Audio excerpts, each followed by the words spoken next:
if you could use the I just wanted to get that recording started. Sorry. Oh, sure. Yeah, no, you bet. Thank you, Wesley. Use the hand raise option, and I'll facilitate a good conversation. George. Fantastic. Is someone on other than Nathan from Land of Sky that may actually have the slides that I sent? Or do I need to? I do have access to the slides, George. I can go ahead and share them with everyone. Yeah, that would be great, Wesley. I appreciate it. All right, of course. Give me one sec. All right. Well, cool. We've got an intimate group from what it looks like here, and I guess folks will join. So, yeah, I don't want to make this a formal presentation. I mean, I think our office has done enough formal presentations over the last couple of months. So I really didn't prepare, a formal PowerPoint. What I do have here is just kind of a top 5 Great Grant FAQs that have come into our Great Grant at nc.gov portal, and a lot of these questions that have been asked over the last couple of months. But thank you all for having me in this session, and especially, having an opportunity to partner with Sarah. I mean, she's one of the smartest people I know, and just such a huge asset to the state, but specifically Western North Carolina. So I was really hoping that she would talk about how Dogwood Trust was just going to fund every broadband project out in Western North Carolina, but apparently that's not the case. But as Nate and Angie has stated earlier and validated, I'm the Deputy Director for the Broadband Infrastructure Office within the Division of Broadband and Digital Equity at NCDIT. Now, for those of you on this call or this virtual meeting that have known me for a while, no, I did not give myself this title. Nate and Angie did validate that earlier. Angie offered me the position a couple of weeks ago, and I gladly accepted, and I am up to the huge responsibility in assisting DIT and administering and putting out these different funding pots. So to all of the folks on this call, did y'all know that DIT has an open grant round for broadband deployment? Y'all didn't know, we do. It's a $350 million round using federal ARPA monies appropriated by the state in Session Law 2021-180. That was the Appropriations Act. The only eligible applicant for these funds are broadband providers or telephone membership co-ops or electric membership co-ops that are providing broadband services. And you can find out more information on our website that we provided earlier in the main session. And then on our website, you'll find key dates, the information session recording. If you have a spare hour and a half to spend, in your busy time, to look at that recording or to view that recording, you can actually find a guidance document. And yes, we did update our FAQs. They came out and were published on April 13th. So there's a number of updates in that document that I think would be helpful to any interested stakeholder in the Great Grant program. We also have a link to our mapping tool and the help document for the mapping tool on our main webpage. And then also, if you haven't started applying or started the process to get access to our online application portal using the EBS, the Enterprise Business Services System, there is a how to access our online application portal or information on how to access our online application portal on our website. So moving on, knowing I've got another 30 minutes here, let's start with our top 5 Great Grant FAQs, or as my friend Russ Harris out in the Southwestern COG calls it, the top 5 questions that George Collier is willing to answer publicly. So moving on. So number 5, how much Great Grant funds will be awarded from each source? The Coronavirus State Fiscal Recovery Fund and the Capital Projects Fund. So to all the providers and all the stakeholders that are on the line now, when we published our guidelines using, and taking that guidance from the Appropriations Act, our guidelines state that once we started making awards, then it could come from the 2 ARPA pots, the Coronavirus State Fiscal Recovery Fund or the Capital Projects Fund.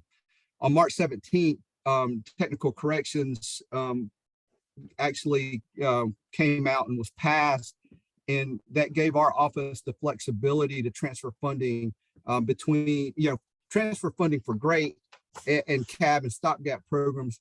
And we're able to move around the allocations. We weren't able to increase allocations, but we're able to move around the different funding pots. So with this flexibility, we determined that the state fiscal recovery funds will be utilized to fund the full $350 million of GREAT for this funding round. And then the capital project funds will not be utilized for this program. So we didn't update our guidelines to reflect that, just because we didn't think that was a material change. It was just more of a change of funding pots. But we did note this in our FAQ. So this full $350 million round will come directly from the ARPA State Fiscal Recovery Fund. So that means that the U.S. Treasury Final Rule, the Uniform Guidance 2 CFR 200, and the U.S. Treasury compliance document that we all noted and sourced in our guidance document will be relevant for this funding round. Number 4, if I had cards, I'd do like David Letterman and throw them, but I don't. So we'll just go to the next slide. If our county participates in the GREAT grant program, will we also be able to participate in the completing access to broadband program? So in the GREAT grant program, as you all know, a county can participate in the form of a partnership, and that's either offering up their infrastructure for the deployment or the facilitation of the deployment of broadband infrastructure, or offering up a financial contribution. And a financial contribution, a county can contribute either by using non-restricted general fund revenue or their ARPA dollars. There was a question when the state budget was passed. There was some language in the state budget that would indicate that if a county used their ARPA funds after May 1st, 2021, that for broadband deployment, they would be ineligible to participate in GREAT or CAB if they went at it alone. But there was also some language that I think we received a lot of questions about. If a county participated in one of those programs, would they be excluded? Or if a county participated in GREAT, would they be excluded from CAB? So on March 17th, also on March 17th, in the technical corrections, we were able to get clarified that counties may use federal funding and participate in all of the state programs, GREAT, CAB, and stopgap. All right. Now, if they went at it alone, independent of the state, that didn't change. So if a county used their ARPA funds for broadband deployment type projects on or after May 1st, 2021, independent of GREAT, CAB, or stopgap, then they would be ineligible. So a broadband provider would not be able to submit an application in that county. However, we did get clarification that if a county does participate by offering up their ARPA funds in GREAT, CAB, or stopgap, then they would be able to participate in all 3 of those programs potentially. All right, number 3. Believe it or not, we're still getting questions on whether a local government can apply for the GREAT grant program. No, they can't. So if we have any local governments on this this call right now, the only eligible grant recipient for these funds are private providers of broadband services, including cooperatively organized entities or partnerships formed between cooperatively organized entities, private providers, or a combination thereof. So internet service providers or telephone membership corporations or EMCs that provide broadband services are the only eligible applicants for the GREAT grant program. So a local government cannot apply for the GREAT grant program. Number 2, are the maps on the baseline NC1 map identified as census blocks with North Carolina broadband surveys reporting less than 25/3 service eligible for the GREAT grant program? So what this is asking, we have a layer on our NC1 map for as you all are planning your great grant program areas, we have a layer for areas that have less than 25/3 service. We have areas that are considered protected based on our legislation. These are areas that have received federal funding or received a previous great grant award that's still active. And then we have this layer that potentially shows partially served census blocks, or partially served census blocks that have survey information or survey responses from our statewide survey initiative. So this layer highlights partially served census blocks and is intended to show where we have received speed test data from survey respondents showing service of less than 25 download, 3 upload speeds, and who also indicate that the service is the fastest available to them at this location. The layer does not consider other offerings in the area, and although a survey respondent's location may be eligible for the program, this does not mean that the entire census block is unserved. It is the applicant's responsibility to fully identify that their proposed project area is unserved, and we encourage those applicants that have available data on unserved locations within partially served census blocks to include these areas in their applications, as well as their methodology to determine what those unserved area locations are. All right, number one. So my final slide here, and I have about 15 more minutes, 20 minutes after this. So can the great grant application deadline be extended? So that was we were getting a lot of questions, and as you all know, especially the providers on this call, yes, this is great news, pun intended. You now have through May 4th to submit your applications. This extension provide additional time for interested applicants to partner with counties or other partners to meet the conditions detailed in our program's authorizing legislation. And we know how important this great grant funding is for unserved areas. And we hope that the extra time spurs strategic partnership applications that maximize the potential funding benefit for North Carolinians. So that concludes my top 5 FAQs. So I really now would love to have a conversation with you all, and answer any questions that you have.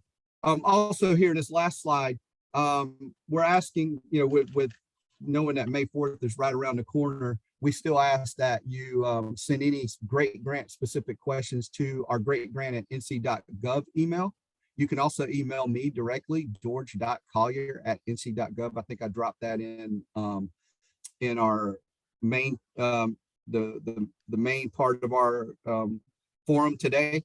And then if you have any questions about our mapping data or mapping information, you can email broadbandmapping@nc.gov. And that's the link, that really long link there, ncbroadband.gov. That's the link to the great grant specific website that you can get more information about this current round of great. And if you go to ncbroadband.gov/grants, you can look at just generally a highlight of the different types of programs that our office is administering, as of the State Appropriations Act. So I think Leonard asked, any chance we can talk about RDOF? Sure, we can talk about anything y'all want to.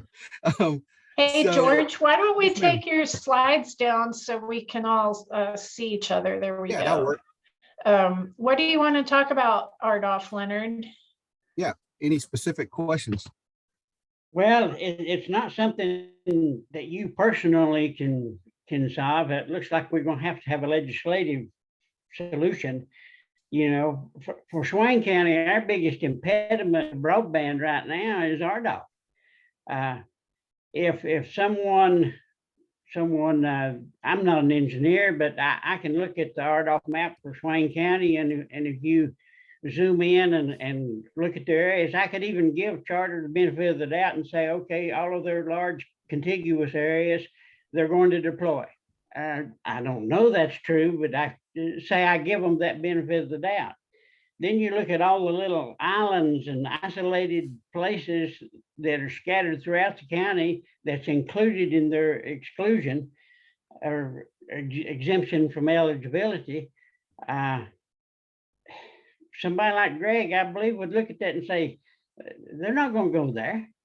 And we don't know that they're going to go to the large areas, but certainly all of these scattered places, it looked like they had some kind of computer program go through and just identify every little spot that might be eligible and capture it. You know, somehow we need some recognition that this move is more of a blocking move than it is any kind of engineering for deploying broadband. And of course, these areas are excluded from eligibility on GREAT, and then without a change in the legislation, I understand they'll be excluded from the CAB program too. And you know, I wasn't able to attend your meeting that you had in Macon County. I was in the hospital, but well, I would have loved to have been there, Angie. I know. I hated that you weren't there, but I'm glad to see that you're home and doing better. So I think you're right. Right? This is in our legislation. We our Great Grant program is already obviously moving forward. We do have the same protections in our CAB legislation. I'm kind of what I feel like we need to do is maybe just choose a handful of counties, maybe where we have the most wired RDOF builds, which may be your counties, I would assume, out in the Southwest. And, you know, I think just really have a planning, you know, ask whoever the RDOF recipients are in those counties to, you know, give us more definitive timelines, and then look at the areas, these gaps that are still going to exist. And maybe that's something that the stopgap funding could provide a solution for, and just kind of do specific brainstorming on these counties most impacted. And obviously still push on the advocacy side for whoever, you know, wants to push on that side as well. Yeah. Angie, do we anticipate any legislative action to resolve these issues?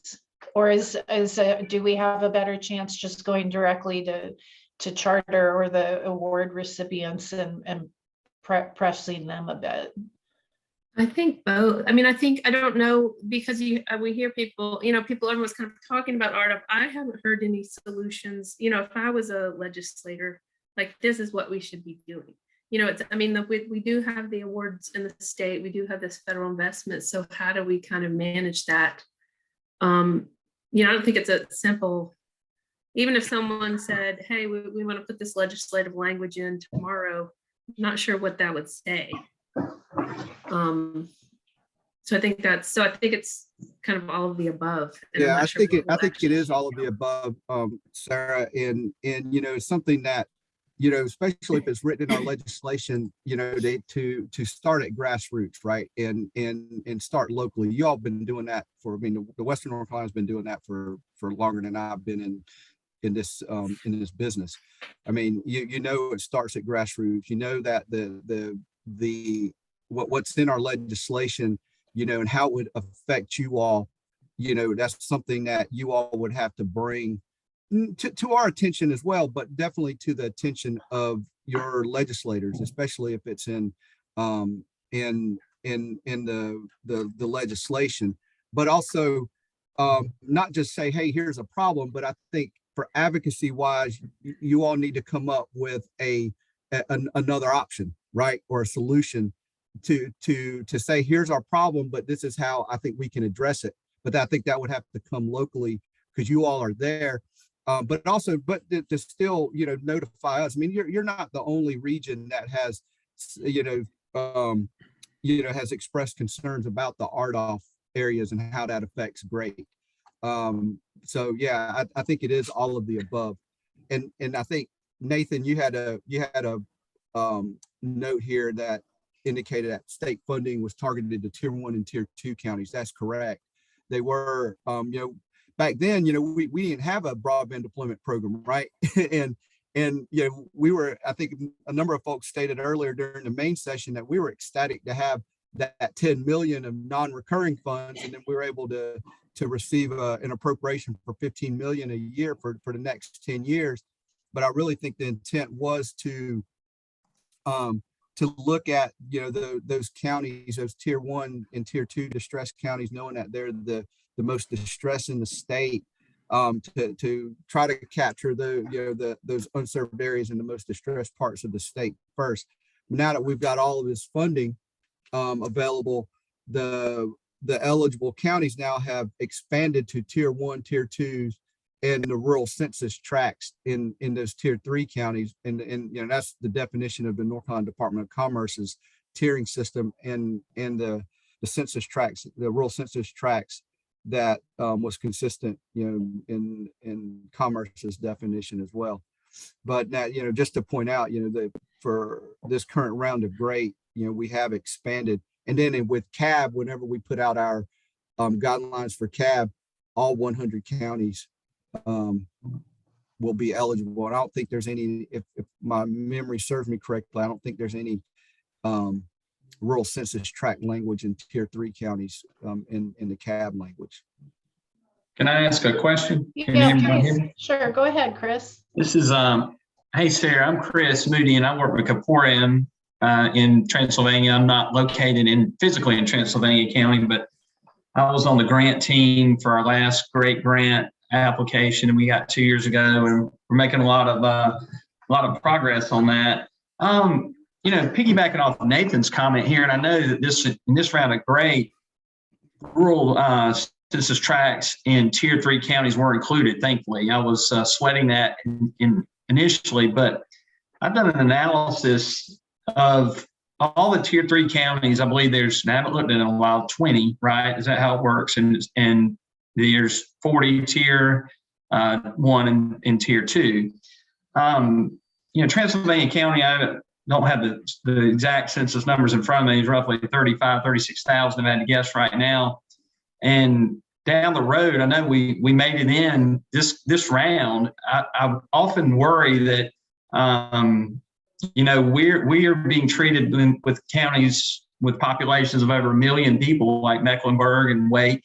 And just always wondered, do you think the structure could change and maybe population components could eventually be added? That, you know, we had very rural areas, and very thankful we got the last round of GREAT, and that we're going after more right now. And, you know, that's just something. Do you think we need to try to address legislatively that, or do Angie and George, you guys think, no, you don't need to worry about that? You know, I wouldn't, you know, want to approach a legislature and say, when they say, well, you're good, you know, tier 3 rural census tracts are available, and they are now. But I'm just trying to think down the road. I know I'm a politician too on the side from this, and so I know how fluid things can get. So what is it, throwing that out for the good of the group, what does everyone think about my thoughts or comments there? So I think in general, I mean, right, any unserved household is unserved, and it doesn't matter what county it's in. But I think for obviously the current GREAT grant, it's you know, that's already in process. For CAB, we don't have the tier requirements, and Stopgap doesn't have the tier requirements. So I think just in my thought that's the kind of discussion that would be good to address in our state broadband plan. So as we look to develop, you know, how are we going to use this BEAD funding that's coming? Should tiers be a part of it? Should they not be a part? I would think that would be a good place to fit that. But yeah, like I have a whole presentation I've put together. We haven't approached anybody yet, because we, you know, right now we were really new to this game. We got involved 2 years ago with the last round of GREAT grant, and I think y'all might correct me, Angie, if I'm wrong. In that round, we were the largest recipient in the state, or one of them, is what I remember a comment one of you guys made. So just would not want us to be down the road, right, treated like a county with 1 million people when we have 36,000, right? And still a lot of rural pockets, even probably after this next round of GREAT we're looking at. Just a thought I've had, and concern that, you know, And I mean, there is the underlying GREAT Act legislation, which is, what informs our state GREAT grant program, and this federal one. But I mean, so it's not, I mean, yeah, you could certainly, anytime you wish, work on advocacy around changes in that legislation. Sure. It's just that we won't be running that. We don't expect to run another GREAT program soon. State GREAT program, right? Well, even the federal one. I mean, my assumption is that we'll get over 350 million in that's requests. Yeah. If we don't, if we don't get 350 million, we could, extend the current round. I assume. So let me clarify what I said, because I think Deborah had a question. Did I just say that rural census tracts in Tier 3 counties are not eligible for CAB? No, I'm saying that there's not a restriction or in CAB, unserved area is an unserved area, right? I think I'll have to look back at the legislation and the definition of an unserved area, because it is tied to that definition. But I don't foresee, I don't see right now that only rural census tracts in Tier 3 counties are eligible for CAB. Does that make sense? Did I answer that question? Okay, sorry about that. George, can I make sir. a comment? Yeah, I was looking ahead. for the little hand thing and I don't see it here in my room, but Slave. yeah. So, and my general consensus about this, and you guys correct me if I'm wrong, is that when the rules come down from NTIA through the BEAD program, a lot of this will probably be culled out in that process. And so most of all the federal programs have always been diagnosed by or prescriptive by location. And there's never been any discussion of tier in any federal program. So I would suspect that some of this may get eliminated when that BEAD program comes along. Any thoughts there? Well, I think the BEAD program, and this is, depending on how that comes to the state, if it comes through directly to that, and that's the question that I think internally, we're going to have to figure out, how the BEAD funds come down to us, if it goes through the appropriation process, and what the state can do during that appropriation process, right, in relation to the federal funds. So I think that's a good question, Greg. I don't know how to answer that right now, just simply because, I think it's anticipated these funds would come down in a kind of a block grant type situation, but I don't know if it's going to be just here DIT, Broadband Infrastructure Office, come up with a set of rules. Here are the overarching federal rules, or if it's going to come down and get legislated through the appropriations process. I think what our federal consultants are telling us is they think that it's not going to come without strings attached. So they're going to basically tell every state, you got to abide by X, Y, Z rules, but you can go create your own. Yeah, well, but you have to at least meet these minimum requirements. Well, as far as creating your own, and you've seen how our broadband grant programs are legislated now. It all really depends on how, when it does come down to the state, and here are our federal rules that you actually have to follow. But then I guess what I'm saying is, does DIT have that flexibility to say, well, hey, we got it, or is it going to go through, the whole appropriations process through the General Assembly, and then additional state legislation is going to be tacked on to the federal stuff? That's the unknown right now. I think we just have a couple minutes left. What do we want to close out this breakout session talking about? Who else has questions they haven't had answered yet? Sarah, you're with Dogwood, right? Uh-huh. So what? And I'm over 100 miles away. I mean, I've heard of Dogwood. I know a little bit about it. What you guys you are involved with broadband to an extent. Obviously, you wouldn't be on the call, but can you do a quick overview, maybe in a quick drive-by, of what your role is in the game here? Yeah, Dogwood's a non-operating trust. We fund projects and programs that address the social determinants of health, including affordable housing, economic opportunity, access to jobs, and healthcare and education and the like. So we recognize that in all of those areas, broadband is an issue, whether it be your child's education, your own career acceleration, your ability to access telehealth. It's kind of interwoven into all of the areas that we address. So with that acknowledgement, we really desire to be part of the solution. Although we are not, we make grants to nonprofits and local governments and those types of eligible organizations, of which, service providers are not as eligible for grants from us. So the project that was mentioned earlier in this program with the Institute for Emerging Issues with their digital inclusion efforts in our 18 county footprint, is the most significant investment in broadband we've made to this point. We've funded some smaller projects around equipment access and affordability to families who can't afford it for their children, things like that. Does that help?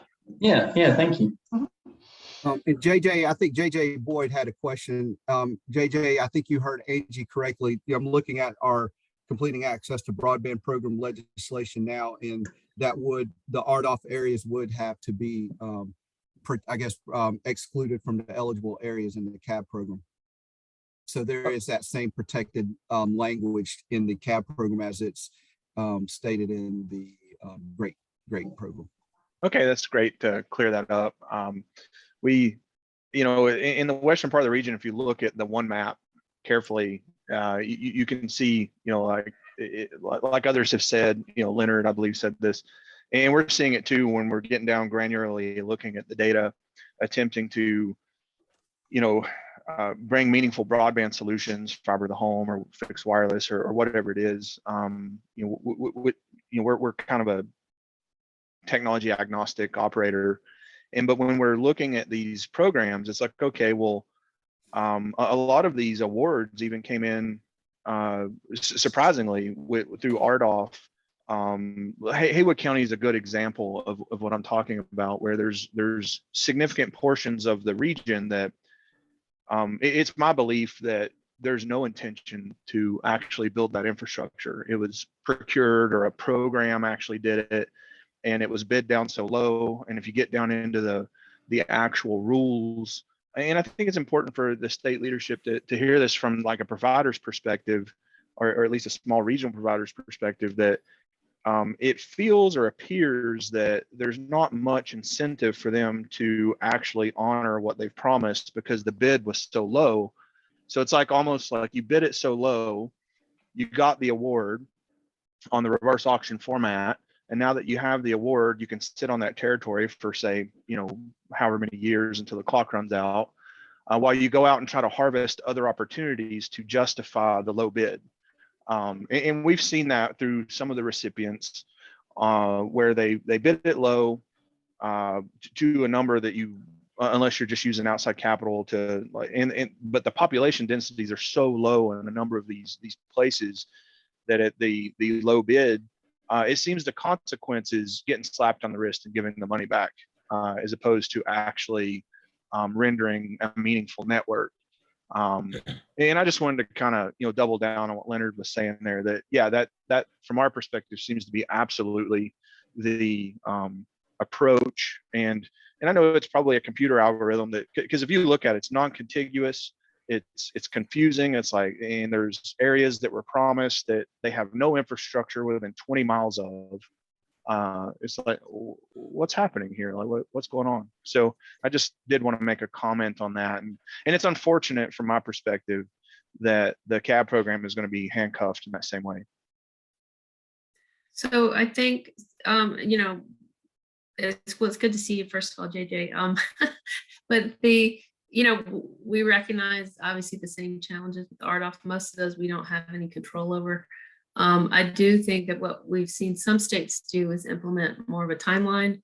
So if RDOF isn't built by, somehow they've shortened it, I'm not sure legally how they've done that, built within this time frame, then we're gonna offer another type of funding in this area. So I think that's something the state could look at, or at least we can look more into what other states have done in that space. The other thing that is different with CAB though is this underserved language. So unserved being less than 25.3, underserved is not clearly defined in legislation. But what would it look like if we push for that to be households with less than 120? So that's something that we're looking at that would be different and great. And I think important. It's just a question of legally how that can be interpreted. That's very exciting to hear that it's being considered at 120. Probably won't hear it from a lot of fixed wireless providers, but I think that that's where the bar needs to be right now to move the conversation forward. Yep. Keith, would you like to ask your question? Yes, and sorry, folks, got tied up, but I'm glad I was able to hear a lot of what's going on. Just wanted to ask the question as to what's being done for the farmers across the state. And I asked that question based on things that we've run across deploying networks in North Carolina. Right now, along Benthall Bridge Road in Ahoskie, we've deployed a network there as a proof of concept to deliver services to just 7 homes that were not being addressed. And in that process, we were dealing with a farmer who pleaded with us to help him deploy IoT across his farms. And so I asked that question to make sure that the state is not overlooking the farmers, because I'm going to admit my ignorance. I had no idea as to the magnitude and the contribution from the state of North Carolina to the nation's food supply. And it's critical, and these farmers need help. So for that long-winded statement, what is being done for the farmers across the state as it relates to broadband and helping them get IoT on their farms? So I think, well, a few things. So we have a study on our website, ncbroadband.gov, on internet access for farmers in particular, and kind of looking at the difference between connectivity to the farm office versus connectivity in the fields. And that is a part of our NC Broadband survey that's out. We capture data on farms specifically. If you report as a business, you can actually report specifically as a farm. But there's also, I'm trying to remember the full name, and I'm on the working group. It's the Ag Digital Alliance Working Group. So that's just come about in the past year. And so we could send you some information on that group, but it's essentially their role is to pull together all the stakeholders in the ag space to look at this issue. So it is being discussed. The infrastructure deployments that we're funding can be built to farms, and we want them to be built to farms. They should generally be eligible for that. Yeah. So that's kind of the short answer. I think the more complex answer is how they get it in the fields with wireless solutions. Right, and that is something that I know a lot of the mobile carriers have tried to do and fail. Yeah. And there is a tremendous amount of money at the USDA level for farmers, and the tools that are there are phenomenal. I'll be happy. I put up some information when I came in, fearing that I would not get a chance to participate as much as I would have liked to. So anyone here can reach out to me, but we have a solution that was invented by the person who invented Wi-Fi, and a lot of individuals doubted what we said when we said we have